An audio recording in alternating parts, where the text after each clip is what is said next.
जय हिंद साथियों, स्वागत है आपका self study classes with Sumit Jain YouTube channel और दोस्तों ऐप में। दोस्तों बहुत सारे स्टूडेंट को ऐप डाउनलोड नहीं करते बन रहा है या फिर कर भी लिया है तो कोर्स भी नहीं देख पा रहे हैं। तो मैं आज उनको बता दूं कि ये जो सेल्फ स्टडी क्लासेस इस प्रकार से जब आप प्ले स्टोर से करते हैं तो ये आपका वेल जो है आइकन उसमें लगा हुआ है ना। तो इस प्रकार से सेल्फ स्टडी क्लासेस आपको सर्च करना है और ऐसे आइकन में आपको ऐप मिलने वाला है। ठीक है, तो दोस्तों हम देखें कि प्ले स्टोर में आपको इस प्रकार से दिखेगा ये सेल्फ स्टडी क्लासेस। ठीक है, ये प्ले स्टोर में आपको सेल्फ स्टडी क्लासेस का ऐप दिखने वाला है। ठीक है, ये इमेज उसमें डली है, ये आइकन, ये लोगो उसमें डला है। ठीक है, अब दोस्तों इसको इंस्टॉल करना है, यहां से आप इंस्टॉल करेंगे। ठीक है, अब इंस्टॉल करेंगे तो वहां पर आपको नंबर मांगेगा, जीमेल नंबर मांगेगा, तो आपको ओटीपी आएगा, तो आप रजिस्टर करके आगे बढ़ेंगे। ठीक, पढ़ने वाले हैं दोस्तों हम हिंदी में। आज हम शब्द विचार के बारे में पढ़ेंगे, है ना।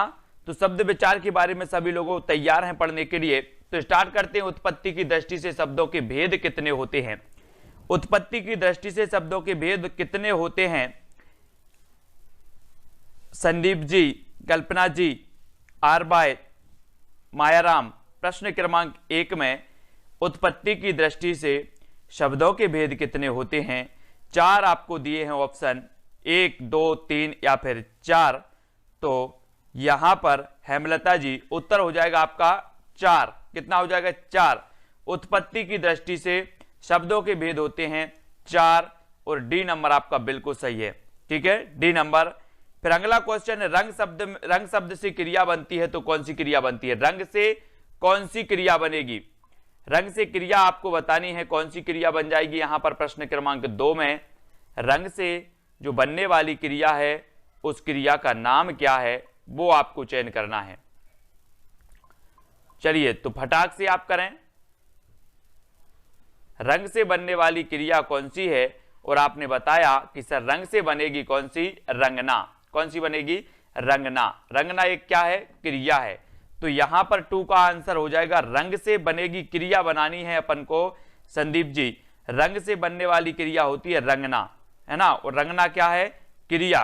तो आपका सी नंबर बिल्कुल सही हो जाएगा, रंग से रंगना क्रिया बनती है ना। जिन शब्दों से किसी कार्य का करना या होना व्यक्त हो उसे क्रिया कहते हैं। जैसे रंग और ना, क्रिया में लास्ट में ना आता है। करना, जाना, है ना, देखना, रंगना, ये जो क्रिया है दोस्तों इसमें लास्ट में क्या आता है? किसी कार्य को करने का इसमें बोध होता है या फिर उसमें होने का बोध होता है। ठीक है, तो यहां पर जो बनेगी वो रंगना बनेगी, रंगना यानी कि सी नंबर। ठीक है, फिर अगला बताना है आपको, शब्द की उत्तमावस्था कौन सी है? निम्न शब्द की उत्तमावस्था कौन सी है? निम्न की उत्तमावस्था बताना है। हाँ कल्पना जी, प्रश्न क्रमांक 3 में चयन करना है आपको कि शब्द की उत्तमावस्था कौन सी है। निम्नतम, निम्नता, निम्नतर या फिर न्यून। तो 3 का उत्तमावस्था बोला है। उत्तमावस्था जो हो जाएगा दोस्तों वो क्या हो जाएगा? निम्नतम। वेरी गुड, बी नंबर आपका बिल्कुल सही हो जाएगा, है ना। निम्न की उत्तमावस्था होती है निम्नतम और बी आपका बिल्कुल सही है, निम्नतम, है ना। और उत्तरावस्था पूछा होगा तो निम्नतर, है ना। तो यहां पर निम्नतम होगा क्योंकि उत्तमावस्था यहां पर पूछा है। और अनुराग ने फल खरीदे में कौन सी क्रिया है? अनुराग ने फल खरीदे, आप जवाब करोगे, प्रश्न करोगे क्या खरीदे, क्या खरीदे? उत्तर आया फल खरीदे। और जब उत्तर में आपको कर्म दिख जाए, जब उत्तर में आपको कर्म दिख जाए तो आपकी क्रिया हो जाएगी सकर्मक। और यहां पर आपका राइट आंसर क्या होगा? अनुराग ने फल खरीदे, इसमें कौन सी क्रिया है? और बिल्कुल सही बताया कि सर फल किसने खरीदे? अनुराग ने। अनुराग क्या है? कर्ता। फल क्या है? कर्म। आपने क्या किया? प्रश्न किया कि क्या खरीदे, क्या खरीदे। अगर उत्तर में आपको कर्म मिल जाए, कर्म, है ना, तो आपकी क्रिया सकर्मक, और अगर कर्म ना मिले तो आपकी क्रिया अकर्मक, है ना। तो हमें उत्तर में आ गया क्या खरीदे, आपका उत्तर आ गया फल, और फल क्या है? कर्म, है ना। तो यहां पर आपकी क्रिया कौन सी होगी? सकर्मक। जिस शब्द से किसी कार्य का होना या करना समझा जाए उसे क्रिया कहते हैं। रचना की दृष्टि से क्रिया के दो भेद हैं, सकर्मक और अकर्मक। जो क्रिया कर्म के साथ आती है उसे सकर्मक क्रिया कहते हैं। जैसे राम फल खाता है, क्या खाता है? फल खाता है, ये कर्म के साथ आ रहा है। अनुराग ने फल खरीदे। सीता गीत गाती है, क्या गाती है? गीत गाती है ना। क्या खरीदे? फल खरीदे। यानी कि आपको उत्तर में मिल रहा है, कर्म उत्तर में आ रहा है, तब आपकी सकर्मक क्रिया होगी। जबकि अकर्मक क्रिया के साथ कर्म नहीं होता, अकर्मक क्रिया के साथ कर्म नहीं होता तथा उसका फल कर्ता पर पड़ता है। जैसे राधा सोती है, क्या सोती है? उत्तर मिल रहा क्या आपको? क्या सोती है? उत्तर नहीं मिला आपको। कौन सोती है तब उत्तर मिलेगा, लेकिन ये सकर्मक का उदाहरण नहीं है। आपसे सिर्फ क्या या किसे लगाकर आप प्रश्न करोगे, है ना, और आपको उत्तर में कर्म मिल जाए या उत्तर मिल जाए उसका, तो आपकी होगी सकर्मक, और उत्तर ना मिले तो होगी अकर्मक। जैसे राधा सोती है, क्या सोती है? उत्तर मिला क्या? नहीं मिला। बोले सर क्या का उत्तर नहीं मिला, है ना, तो आपकी कौन सी हो जाएगी? अकर्मक। कर्म का अभाव है तथा रोती है क्रिया का फल राधा पर पड़ रहा है, राधा पर, तो कर्म का इसमें अभाव है। ठीक है, अब आपको 5 का उत्तर बताना है कि बोलने वाले वक्ता को क्या कहते हैं। जैसे मैं और हम, ये बोलने वाला वक्ता क्या कहलाता है? अन्य पुरुष, उत्तम पुरुष। हाँ, रोती है, रोती है। हाँ, वेरी गुड अंकुर जी। तो बोलने वाली वक्ता को कहते हैं, क्या कहते हैं? अन्य पुरुष, मध्यम पुरुष, प्रथम पुरुष या उत्तम पुरुष। 5 का तो बिल्कुल सही बताया आपने कि सर इसे बोलने वाले वक्ता को कहते हैं उत्तम पुरुष। क्या कहते हैं? उत्तम पुरुष, यानी बी नंबर। ठीक है, बोलने वाले वक्ता को उत्तम पुरुष कहते हैं। जैसे मैं, हम, जबकि मध्यम पुरुष में तुम, आपका प्रयोग, और अन्य पुरुष में वह, राम आदि का प्रयोग होता है ना। तो उत्तम पुरुष में क्या होते हैं? मैं और हम, मध्यम पुरुष में तुम, आप, अन्य पुरुष में वह, राम आदि का ये प्रयोग होता है। ठीक है, अगला क्वेश्चन है प्रश्न क्रमांक 6 में, व्युत्पत्ति की दृष्टि से शब्द के कितने भेद होते हैं? व्युत्पत्ति के दृष्टि से बताना है शब्द के कितने भेद होते हैं? 3, 4, 5 या फिर 2।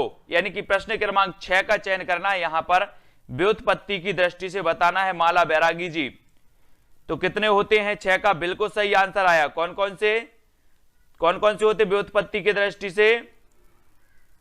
आपको पता है, रूढ़, है ना, यौगिक और योग रूढ़, है ना।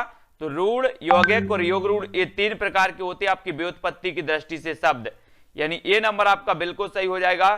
ठीक है, फिर यहां पर देखते हैं दोस्तों कि व्युत्पत्ति की दृष्टि से शब्द के 3 भेद होते हैं, रूढ़, यौगिक और योग रूढ़। ठीक है, ये याद रख लेना है।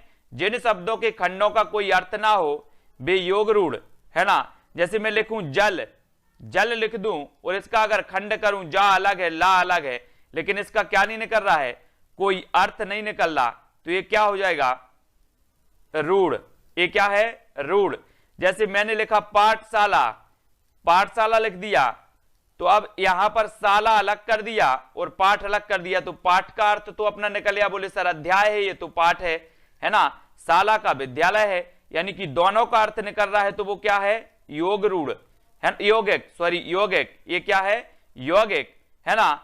और जैसे मैंने लिख दिया क्या, एक शब्द मैंने लिख दिया पीतांबर लिख दिया, और इसका तीसरा अर्थ निकल रहा है, कोई पीला है अंबर, जिसका तीसरा अर्थ निकल रहा है अर्थात श्री कृष्ण, तो वहां पर क्या होगा? योग रूढ़।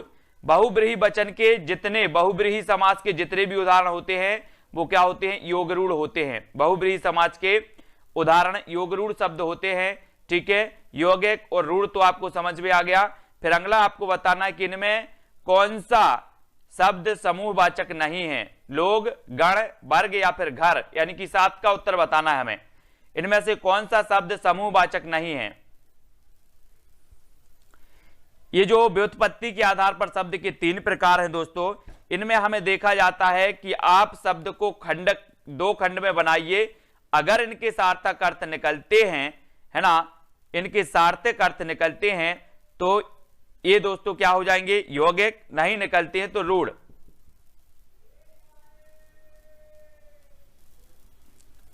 ठीक है, तो इसको याद रखेंगे।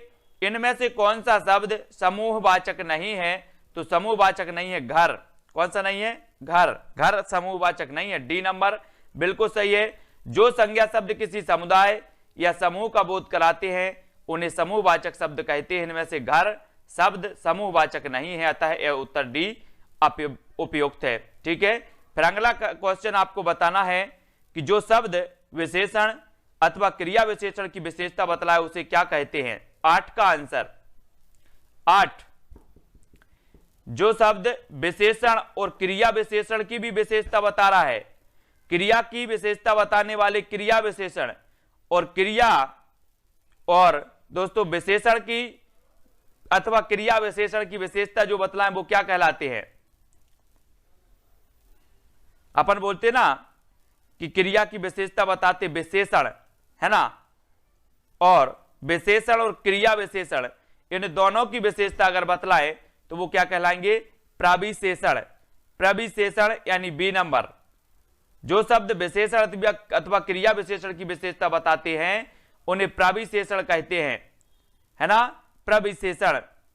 फिर अगला क्वेश्चन आपके सामने है प्रश्न क्रमांक 9 में। उमेश यादव जी, यह पुस्तक अभी छपी है, रेखांकित शब्द क्या है। प्रश्न क्रमांक 9, संज्ञा, सर्वनाम, विशेषण या फिर सार्वनामिक विशेषण। यह पुस्तक अभी छपी है, रेखांकित शब्द क्या है।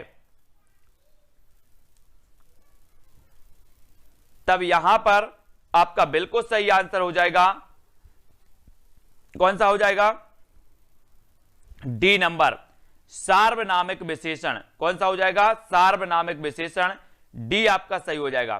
ठीक है, सार्वनामिक विशेषण, यह पुस्तक अभी छपी है, यह जो है सार्वनामिक विशेषण होगी, डी नंबर। उक्त वाक्य में रेखांकित शब्द सार्वनामिक विशेषण है जब कोई सर्वनाम शब्द संज्ञा शब्द के पहले आए तथा वह विशेषण शब्द की तरह संज्ञा की विशेषता बताए उसे सार्वनामिक विशेषण कहते हैं, है ना। कि जैसे यह है, यह सर्वनाम है, पुस्तक क्या है, संज्ञा है, और इस संज्ञा के पहले क्या आ गया, सर्वनाम आ गया, और यह सर्वनाम क्या कर रहा है कि दोस्तों संज्ञा की क्या कर रहा है, विशेषता बता रहा है यहां पर। ठीक है, तो वे क्या कहलाएंगे, सार्वनामिक विशेषण, है ना। तो याद रखो, पेड़ से पत्ते गिरते हैं, रेखांकित शब्द में कारक भी की विभक्ति पहचानना है हमें।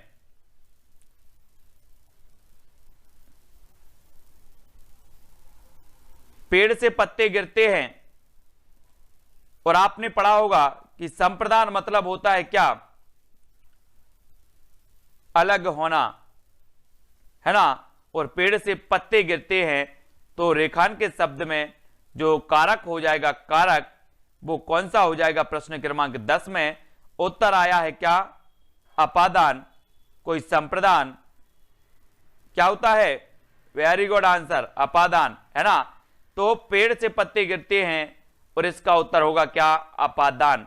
ठीक है, संज्ञा के जिस रूप से एक वस्तु का दूसरी से अलग होना पाया जाता है वो कहलाता है दोस्तों अपादान। क्या कहलाता है, अपादान, है ना। यानी कि आपका जो सी नंबर है वो बिल्कुल सही हो जाएगा। लेकिन अलग होने के लिए पेड़ से पत्ते गिर रहे हैं तो अपादान आपका बिल्कुल सही है, अपादान, वेरी गुड। पक्षी ऊंची उड़ान उड़ रहे थे, रेखांकित शब्द कौन सी संज्ञा है, ऊंची उड़ान उड़ रहे थे। व्यक्तिवाचक, जातिवाचक, भाववाचक या समूहवाचक। पक्षी ऊंची उड़ान उड़ रहे थे, ये कौन सी संज्ञा है दोस्तों यहां पर,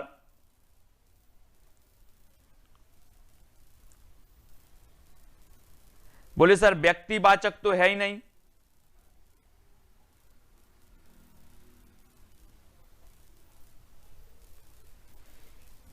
यहां पर रेखांकित जो शब्द है वो उड़ान शब्द है। रेखांकित कौन सा है? उड़ान, है ना। यहां पर कंफ्यूज नहीं होना।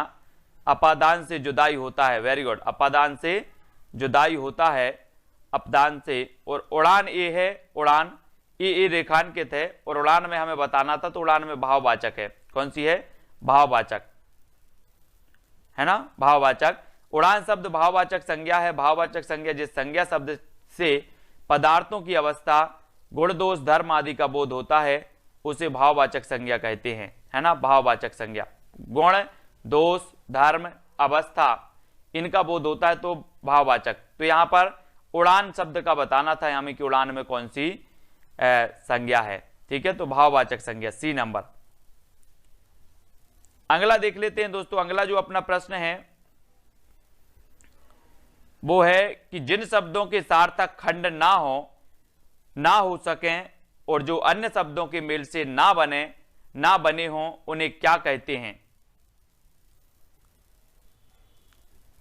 जो शब्दों के सार्थक खंड ना हो सकें और जो अन्य शब्दों के मेल से ना बने हों उन्हें क्या कहा जाता है? योग रूढ़, यौगिक, रूढ़ या फिर अविकारी। अगर आपको रूढ़ या योग रूढ़ समझ में आ गया तो ये उत्तर गलत नहीं होगा आप लोगों का। 12 का आंसर देख रहे हैं, कौन कौन गलत कर रहे हैं, कौन सही कर रहे हैं।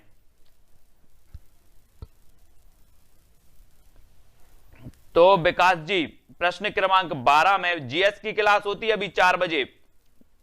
विक्की जी, जिन शब्दों के सार्थक खंड ना हो सकें और जो अन्य शब्दों के मेल से ना बने हों उन्हें क्या कहते हैं? तो लगभग सभी लोगों ने बिल्कुल सही बताया कि सर उन्हें कहते हैं रूढ़। और रूढ़ शब्दों के सार्थक खंड नहीं हो सकते, है ना, और ये अन्य शब्दों के मेल से नहीं बनते, है ना, ये वर्णों के मेल से बनते हैं, अन्य वर्णों के, है ना, और इनके कोई सार्थक खंड नहीं होते रूढ़ शब्दों के। तो आपका सी आंसर क्या हो जाएगा? C number. ठीक है, हां, अविकारी तो अव्यय होते हैं, बिल्कुल होते हैं अविकारी। जो शब्द अन्य शब्दों के योग से ना बने हों और किसी विशेष अर्थ को प्रकट करते हों तथा जिनके टुकड़ों का कोई अर्थ नहीं होता वे रूढ़ कहलाते हैं।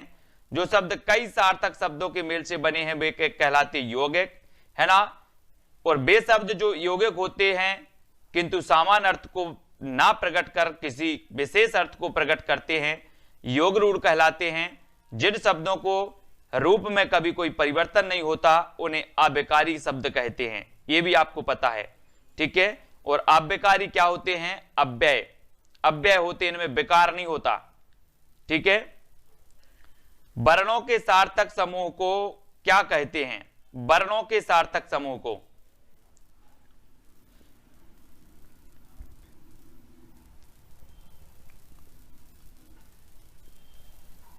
वर्णों के सार्थक समूह को कहते हैं दोस्तों क्या? शब्द। शब्द कहते हैं 13 में बिल्कुल सही है। एक या अधिक वर्णों से बनी हुई स्वतंत्र सार्थक ध्वनि शब्द कहलाती है ना। कल किस प्रकार का शब्द है? कल, कल बताना है दोस्तों। अब ये भी क्वेश्चन गलत नहीं होगा अगर आपको रूढ़ योग रूढ़ समझ में आ गया है। लोकेंद्र जी 14, कल किस प्रकार का शब्द है?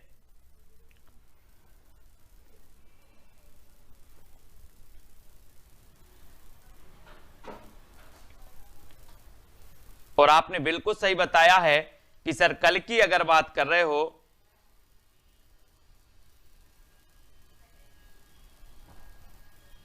आ जाएगा समझ में आर भाई। कल किस प्रकार का शब्द है? तो कल कैसा है? रूढ़, है ना, रूढ़ यानी कि रुचि पांडे जी 14-13 का बताया आपने, वेरी गुड। हेमलता सिंह जी योग रूढ़ क्यों बोल रहे हैं आप? आर भाई देखो रूढ़ शब्द कौन होते हैं? जैसे मैंने यहां पर लिखा कल, कल लिख दिया, ठीक है। यहां पर मैंने लिख दिया पाठशाला, पाठशाला, ठीक है। और यहां पर मैंने लिख दिया क्या? यहां पर क्या लिख दें? दशानन, दशानन लिख दिया, ठीक है। तो यहां पर देखो कि ये जो कल है अगर इसकी हम खंड कर दें, ऐसे खंड कर दें, ये ला अलग हो गया, का अलग हो गया, तो ला का कुछ अर्थ निकल रहा क्या? बोले सर नहीं निकल रहा। का निकल रहा, नहीं निकल रहा। अगर इनके कोई सार्थक खंड नहीं हो सकते, यानी कि इनके खंड करने पर इनके अर्थ नहीं निकलते, तो ये होते हैं रूढ़। ये क्या होते हैं? रूढ़। अब जैसे पाठशाला है, इसके सार्थक खंड हो सकते हैं, जैसे पाठ एक, इसका एक अर्थ होता है पाठ का, शाला का भी एक अर्थ होता है, यानी कि दोनों के अर्थ निकल रहा है, तो ये क्या कहलाती है? यौगिक, है ना। दशानन, दशानन में क्या होता है? दशानन में होता है दोस्तों कि इसका एक विशेष अर्थ निकलता है, तीसरा अर्थ निकल रहा है ना। 10 हैं आनंद जिसके, अर्थात रावण के, तीसरा अर्थ निकल रहा है। ठीक है, तो इस प्रकार से काल रूढ़ है, पाठशाला यौगिक है, दशानन योग रूढ़ है ना। और योग रूढ़ के जितने उदाहरण होते हैं वो बहुब्रीहि समास के होते हैं। ठीक है, ये भी आपको याद रख लेना। तो अगला क्वेश्चन देखो, कौन सा शब्द विकल्प सूचक है? क्योंकि, लेकिन, अथवा या तथा, विकल्प सूचक शब्द कौन सा है?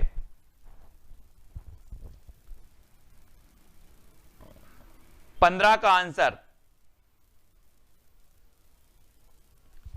और यहां पर 15 का जो आपका राइट आंसर हो जाएगा, हां, तीसरे अर्थ की चर्चा करते हैं।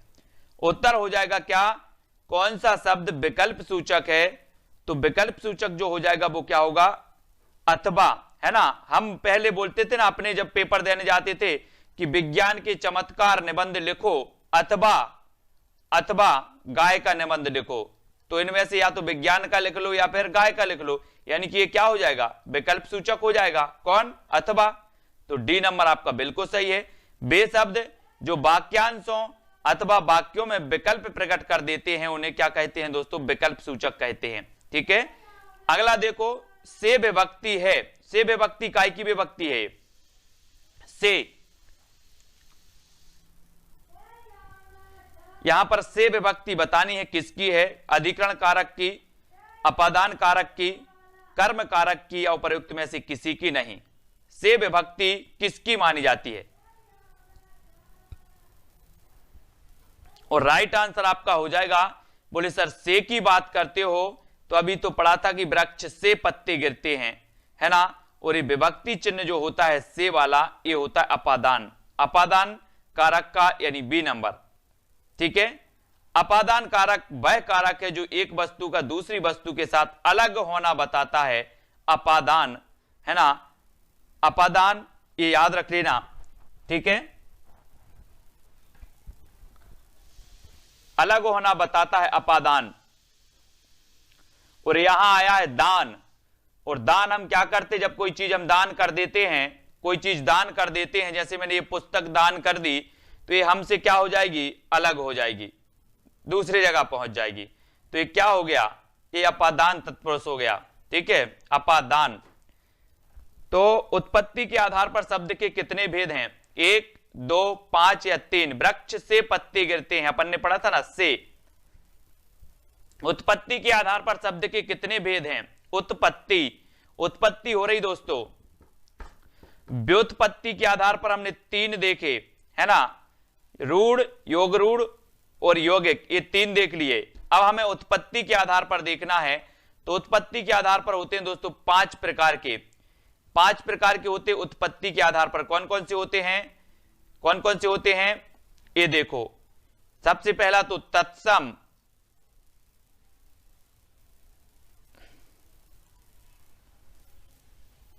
पांच नहीं, 5 भी नहीं है, 4 होते हैं, 4 उत्पत्ति के आधार पर 4। तत्सम, तद्भव, देशज और विदेशी, 4 होते हैं, 4। डी नहीं लगाना इसको। कितने होते हैं अंकुर जी? उत्पत्ति के आधार पर 4, तत्सम, तद्भव, देशज और विदेशी, है ना। हाँ, 4 होते हैं। ठीक है, 4 उत्पत्ति के आधार पर 4, व्युत्पत्ति के आधार पर 3।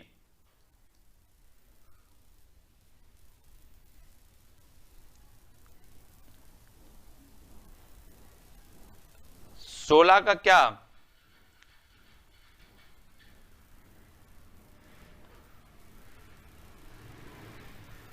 से विभक्ति चिन्ह अपादान कारक की तो है।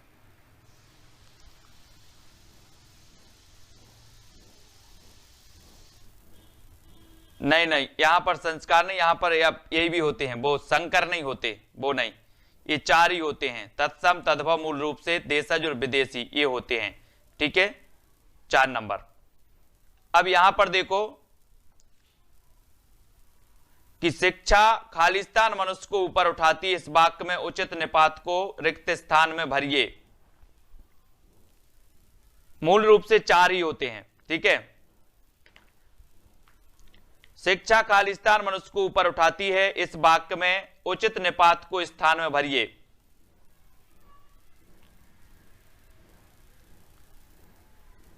संकर शब्द तो होते हैं लेकिन ये मूल रूप से 4 ही माने जाते उत्पत्ति के आधार पर। ठीक है,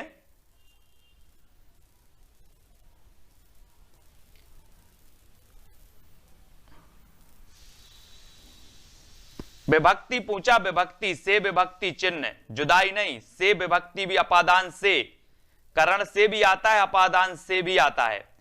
जब आप विभक्ति चिन्ह की पूछते तो से ही लिखते हैं इसमें, अपादान से और करण से, लेकिन करण से का अलग अर्थ होता है, अपादान से का अलग अर्थ होता है ना। और वहां पर करण नहीं दिया है, अपादान वाला दिया है, तो उत्तर अपादान ही होगा उसका। शिक्षा मनुष्य को ऊपर उठाती है, इस वाक्य में उचित निपात को रिक्त स्थान में भरिए, तो वो है मात्र। शिक्षा मात्र मनुष्य को ऊपर उठाती है। ठीक है, तो ये नंबर आपका बिल्कुल सही होगा। शिक्षा मात्र मनुष्य को ऊपर उठाती है, उपरोक्त वाक्य में मात्र उचित निपात है। ठीक है, जिसका प्रयोग करते हुए वाक्य को सार्थक बनाया गया है। ठीक है, अगला क्वेश्चन बताना है कि 2 भाषाओं के शब्दों को मिलाकर बनाए गए शब्द कौन से हैं। 2 भाषाओं को मिलाकर के आ गया ना वो संकर वाला।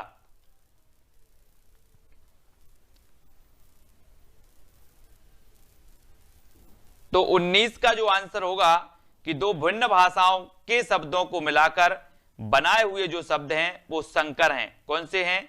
संकर, यानी बी नंबर। ठीक है, बी नंबर।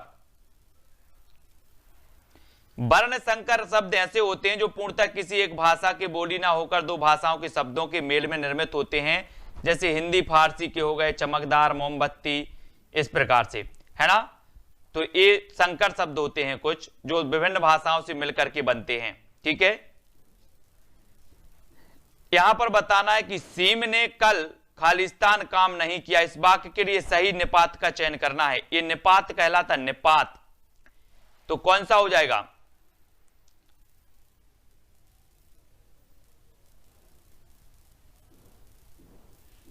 उत्तर होगा इसका, हाँ, सी नंबर, संकर, ए वाला संकर है। वेरी गुड, ए वाला संकर है। 19 में 2 भाषाओं के सा वाला, है ना, यहीं पर भी कंफ्यूज हो जाते। ये सी नंबर होगा आपका। ठीक, संकर। सीमा ने, सीम ने कल भी काम नहीं किया, कल भी काम नहीं किया। डी नंबर आपका यहां पर सही होगा, डी। ठीक है, 20 का कल ही नहीं, कल भी काम नहीं किया। हाँ, ठीक है। निपात ऐसे अव्यय होते हैं जिनका प्रयोग किसी शब्द वाक्य में शब्द पर बल देने के लिए किया जाता है, निपात कहलाते। निपात भी अब पढ़ लेना, शब्द पर बल देने के लिए। कल भी काम नहीं किया उसने, पर बोलते कल भी काम नहीं किया उसने, है ना। यूं तो निपात का कोई स्वतंत्र अस्तित्व नहीं होता, परंतु जब ये निपात संज्ञा, सर्वनाम, क्रिया और विशेषण के साथ अगर जुड़ जाएं तो वाक्यों को क्या बना देते हैं? प्रभावशाली, गहरा बना देते हैं, है ना। कुछ प्रमुख निपातों के उदाहरण निम्नानुसार हैं। ये निपात कहलाते। निपात पढ़ लेना दोस्तों, कम ही लोगों पर बनते हैं निपात। बोले निपात क्या बलाई आ गई, है ना। ये निपात कौन कौन से? देखो, तक, भी, मात्र, केवल, ही, भर, सी, तो, अतः, तो ये आते हैं, ये निपात कहलाते हैं। अब आपको एक वाक्य दिया जाएगा और आपको पूछा जाएगा कि निम्न में से बताइए इसमें निपात कौन सा है। तो निपात आपको बताना होता है, तो आपको याद रख लेना है कि तक, भी, मात्र, केवल, ही, भर, सी, तो ये निपात कहलाते हैं जो वाक्य को प्रभावशाली बना देते हैं, है ना। बड़ई ने मेज खालिस्तान बनाई है, इस वाक्य में उचित निपात का चयन करना है। तो कैसी बनाई है? ठीक, करीब, लगभग या शायद।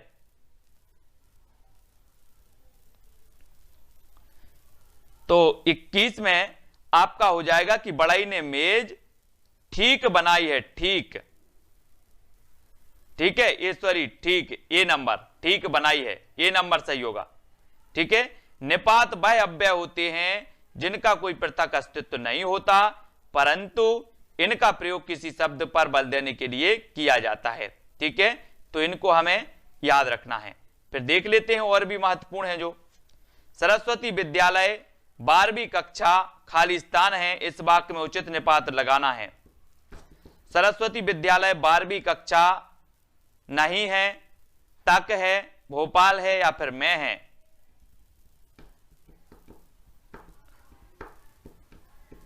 बाईस, सरस्वती विद्यालय 12वीं कक्षा तक है, तक है यानी कि बी नंबर। ठीक है, तक है, तो बी आपका बिल्कुल सही हो जाएगा।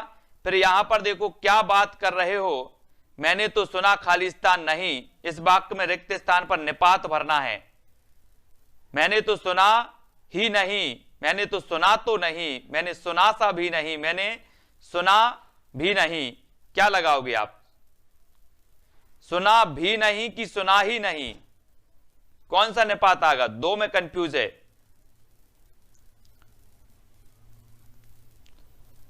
प्रश्न क्रमांक 23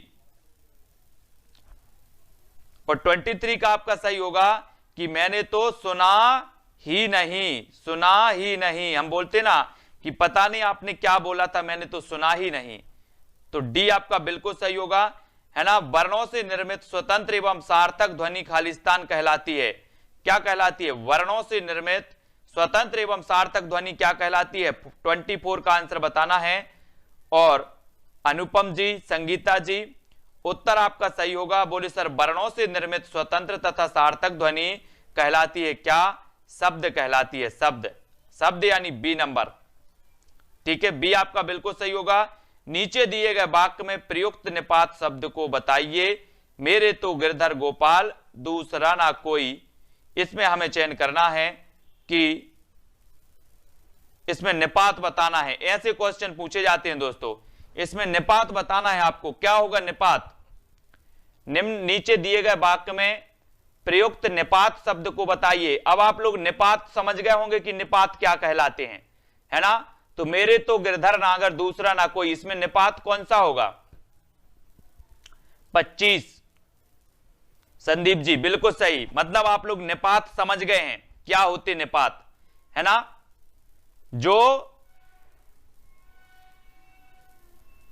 ठीक है, तो उत्तर हो जाएगा हाँ, डेली होती है। तो होता है तो, है ना। ये जो तो है ये क्या है? निपात। मेरे तो गिरधर नागर, वाक्य को प्रभावशाली बना दिया गया।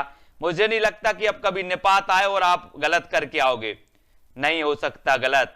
रचना के आधार पर शब्दों के खालिस्तान भेद होते हैं। रचना के आधार पर शब्दों के भेद बताना है। प्रश्न क्रमांक 26,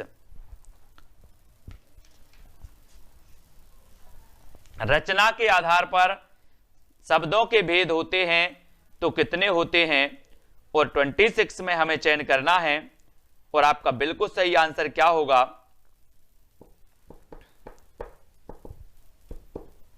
रचना के आधार पर या फिर व्युत्पत्ति के आधार पर। व्युत्पत्ति या रचना के आधार पर आपका ए नंबर बिल्कुल सही हो जाएगा। ए नंबर, रूढ़, यौगिक और योग रूढ़। ठीक है, तो ए आपका बिल्कुल सही है, ए नंबर। ठीक है, ये रचना के आधार पर होते हैं शब्दों के प्रकार, इनको याद रखिएगा। और अगला क्वेश्चन यहां पर बताना है कि एक या एक से अधिक वर्णों से बनी हुई स्वतंत्र सार्थक ध्वनि शब्द कहलाती है। रचना के आधार पर शब्दों के 3 प्रकार होते हैं, रूढ़, यौगिक और योग रूढ़। जो शब्द किन्हीं अन्य शब्दों के योग से बने उन्हें ना बने हो उन्हें रूढ़, जो किसी अन्य शब्दों के योग से बने हो उन्हें यौगिक। ठीक है, जबकि ऐसे शब्द जो यौगिक तो हैं किंतु सामान्य अर्थ को प्रकट ना करते हुए भी किसी विशेष अर्थ को प्रकट करते हैं वे योग रूढ़। ठीक है, इसको आपको चयन करना है। फिर अगला क्वेश्चन है आपका, दादाजी के चित्र को खालिस्तान उतारो। दादाजी के चित्र को खालिस्तान उतारो, इसमें सही निपात बताना है।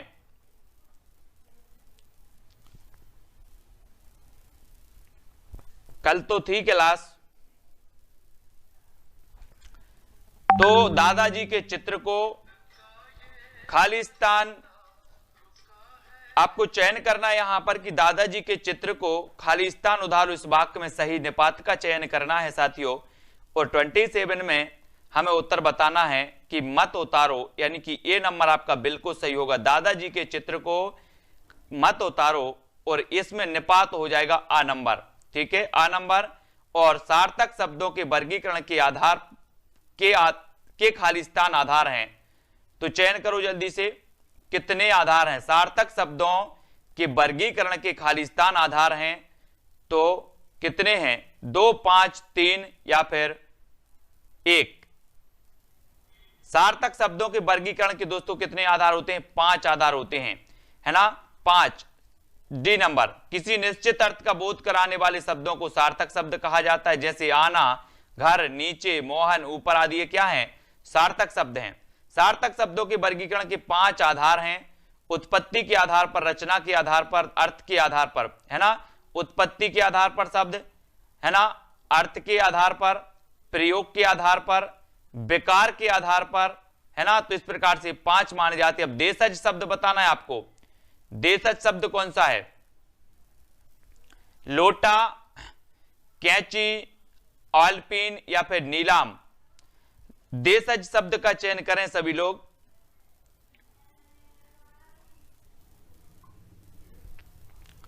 उत्तर आपका बिल्कुल सही होगा, लोटा, ठीक है, लोटा, यानी कि ए नंबर आपका बिल्कुल सही हो जाएगा, ठीक है।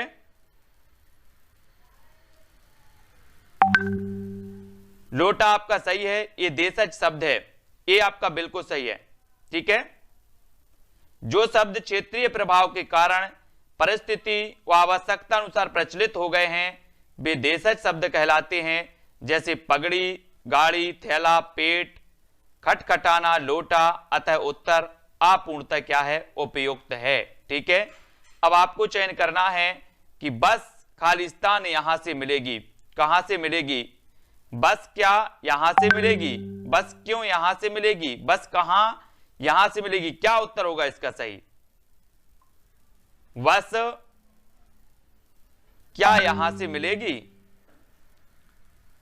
उत्तर आपका सही होगा। आप पूछते हो का बस क्या यहां से मिलेगी, तो आ नंबर आपका बिल्कुल सही हो जाएगा, ठीक है, ए नंबर। तो यहां पर दोस्तों हमने रचना के आधार पर शब्दों को पढ़ा, है ना, उत्पत्ति के आधार पर पढ़ लिया, व्युत्पत्ति के आधार पर पढ़ लिया। इन सब के आधार पर हमने पढ़ा है शब्दों को कि तत्सम कौन से होते हैं, तद्भव कौन से होते हैं, देशज और विदेशी कौन से होते हैं, रूढ़, योग रूढ़ और यौगिक कौन से होते हैं, ठीक है। तो आज की क्लास में दो चीजें आपको समझ में आ गई होंगी, कौन कौन सी, बाकी आया हो या ना आया हो। सबसे पहले तो ए आया कि आपसे निपात बनने लगे, आप निपात कभी नहीं भूलोगे और गलत भी नहीं करके आओगे, ठीक है। दूसरा ए आया कि रूढ़, यौगिक और योग रूढ़, ये दो चीजें आप नहीं भूलोगे। आज की क्लास में जो आपने सीखा वो दो चीजें आप सीख गए कि रूढ़, यौगिक और योग रूढ़ क्या होते हैं और निपात क्या होते हैं, ठीक है। ये चीज कभी भूलोगे क्या? कमेंट में बताओ जल्दी, किसको समझ में नहीं आया। दोस्तों बहुत सारे स्टूडेंट को ऐप डाउनलोड नहीं करते बन रहा है, या फिर कर भी लिया है तो कोर्स भी नहीं देख पा रहे हैं। तो मैं आज उनको बता दूं कि ये जो सेल्फ स्टडी क्लासेस इस प्रकार से जब आप प्ले स्टोर से करते हैं तो ये आपका जो है आइकन उसमें लगा हुआ है ना। तो इस प्रकार से सेल्फ स्टडी क्लासेस आपको सर्च करना है और ऐसे आइकन में आपको ऐप मिलने वाला है, ठीक है।